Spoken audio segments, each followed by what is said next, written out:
Olá, gente, eu sou Júnia Tolentino, professora de História, e o tema da nossa aula de hoje é Revolução Industrial. Como era a situação do trabalhador com o surgimento da Revolução Industrial e como se deu a origem do movimento operário? E aí, vamos lá?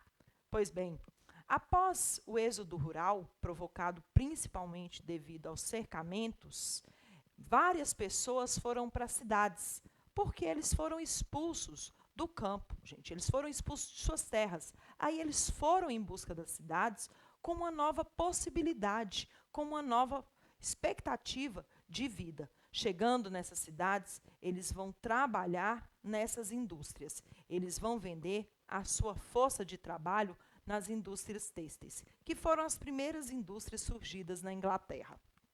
E aí nós vamos ver que a vida nas cidades, elas eram centradas principalmente devido à urbanização, que ocorreram mudanças profundas na vida dos trabalhadores. E a primeira dessas mudanças foi a relação com o tempo.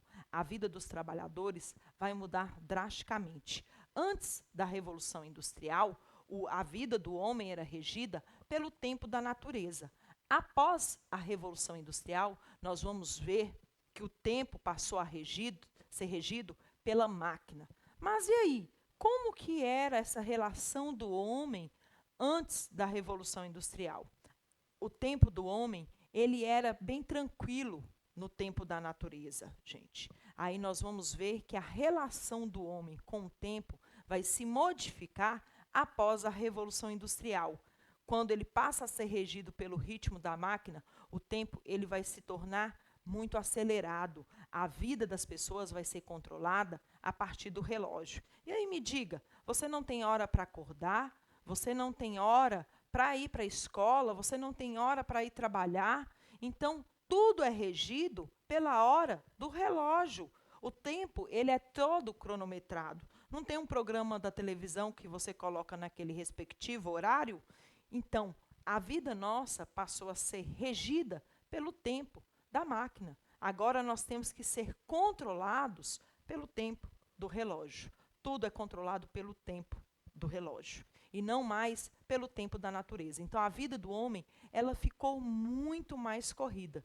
Mas não foi só essa relação de tempo que mudou para os trabalhadores e para a burguesia também, que foi influenciada, não.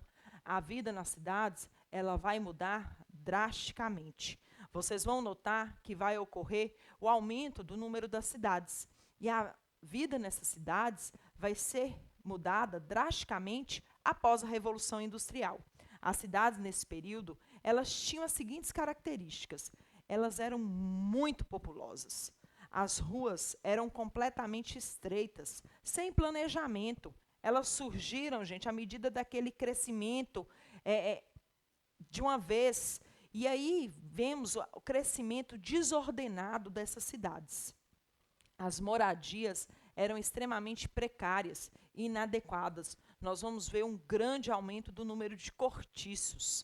Havia uma falta de saneamento básico muito grande. E doenças como cólera, tifo. E vale destacar aqui que a vida nas cidades inglesas, principalmente onde existiam as indústrias, eram extremamente precárias. As cidades eram extremamente poluídas. O céu chegava a ser cinza, gente, devido à tamanha poluição. Vocês lembram que a matéria-prima utilizada, a fonte energética utilizada, era o carvão mineral. Então, a fuligem que liberava era muito escura e deixava o ar das cidades muito poluído. Isso era extremamente tóxico para a população. Inclusive, até os rios eram extremamente poluídos. Chega-se a contar nos livros de história que o rio Tâmisa, ele existia várias bactérias, e quando uma pessoa caía no rio, se não morresse afogada, morria com a bactéria que ele tinha pegado, devido à tamanha contaminação do rio. Então, a poluição, ela não era somente do ar, não. Havia também a poluição dos rios. E a vida das pessoas eram extremamente precárias, insalubres, gente. Elas viviam em cortiços. Havia até algumas casas que abrigavam várias famílias, Porque como o aluguel era muito caro, as pessoas não tinham condição de pagar, muitas vezes elas alugavam um quarto naquela casa para viver uma família inteira, com 6, 7, 8 pessoas, em um único cômodo, porque o aluguel era muito caro e os salários eram muito baixos, e elas não tinham condição de pagar o aluguel dessa casa. E aí nós vamos ver que nessas cidades, as ruas eram completamente estreitas, o índice de criminalidade era muito grande, as cidades eram muito violentas. Nós vamos observar que o processo de industrialização, ele trouxe pontos positivos, mas no caso das cidades, nesse primeiro momento, nessa primeira fase da Revolução, ela foi extremamente negativa, porque as cidades cresceram de maneira desordenada, elas não tinham estrutura, não tinham saneamento básico para atender as pessoas. Gente, imagina você não ter um banheiro, então as fezes eram jogadas nas ruas, e aí nós vamos ver que isso vai trazer várias doenças. E essas doenças vão matar muita gente. E o que gerava também grande problema nas cidades eram os baixos salários, que as pessoas até muitas vezes não tinham condição de comprar coisas para a sua sobrevivência, e elas morriam até mesmo de fome. Então, a condição de vida era extremamente precária. Nós vamos ver que as cidades eram extremamente poluídas. Gostaria que vocês observassem principalmente essas imagens, para vocês perceberem como que era a vida nessas cidades daquele período. E vale destacar aqui do Rio que eu falei, que eram extremamente poluídos. E agora nós vamos falar um pouco da vida dos operários. Vocês estão vendo que a vida nas cidades não era aquele mar de rosas. E a vida dos operários, nesse início da industrialização, era pior ainda. Os salários, gente, eram extremamente precários. Os salários eram baixíssimos. Eles tinham a jornada de trabalho excessiva. Chegavam a trabalhar de 15 a 16 horas, chegando ao ponto de ter alguns que trabalhavam até 20 horas por dia. Eles tinham poucas horas de sono, só voltavam para casa praticamente para dormir. Durante esse período diário, eles chegavam em torno de 45 minutos para descansar, para seu almoço, e tinham que voltar ao trabalho, porque a máquina ela não podia ficar parada. Caso esse operário ele sofresse algum acidente na sua máquina, no seu trabalho, ele não era indenizado. Pelo contrário, ele tinha que pagar uma multa ao dono da fábrica, porque a máquina dele ficou parada e ele não gerou lucros para o dono da fábrica, para o burguês. E aí que nós vamos ver que os trabalhadores, eles eram extremamente explorados. Caso ele adoecesse e faltasse, o dia que ele faltava, ele tinha que pagar uma multa por esses dias, chegando ao ponto de ser demitido. E nas fábricas, eles geralmente preferiam empregar mulheres e crianças. Mas por que eles tinham essas preferências?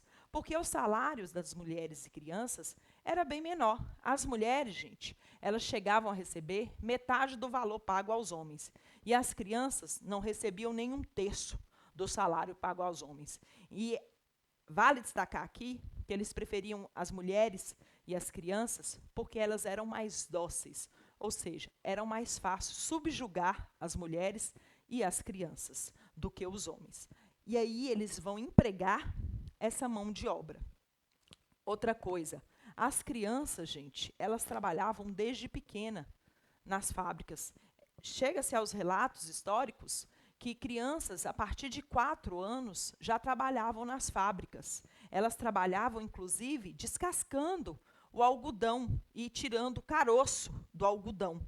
Eles tiravam aquele miolinho, que é uma sementinha que o algodão tem, durante todo o dia. E caso ela dormisse fazendo aquela atividade, elas eram acordadas num balde de água.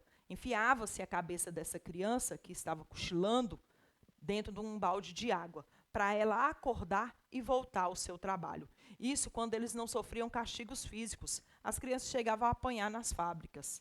E aí que nós vamos ver por que o trabalho infantil ele é tão combatido até os dias atuais, por conta da situação precária das crianças que foram obrigadas a trabalhar nas fábricas desde pequenas. E aí que nós vamos ver que se para os homens era difícil, para as mulheres e para as crianças era muito pior, porque ainda recebiam baixíssimos salários. E para os homens, a situação só piorou porque eles passaram a preferir empregar mulheres e crianças que eram mais dóceis no trabalho e eram mais fáceis ser subjugados, o que gerou um aumento do desemprego masculino. E aí esses homens vão ficar revoltados, que nós vamos ver lá na frente, daqui a pouquinho, a origem dos movimentos operários.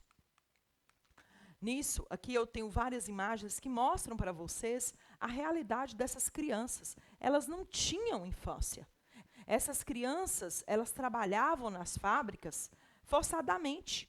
Muitas vezes os pais não tinham condição de manter essa criança, ou até mesmo essas crianças vinham de orfanatos. Elas eram deixadas nos orfanatos e eles emprestavam essas crianças para fábricas para trabalhar em troca do salário dessas crianças nos orfanatos, viu, gente? Presta atenção nisso aí. Por hoje é só. E até a nossa próxima aula. Tchau!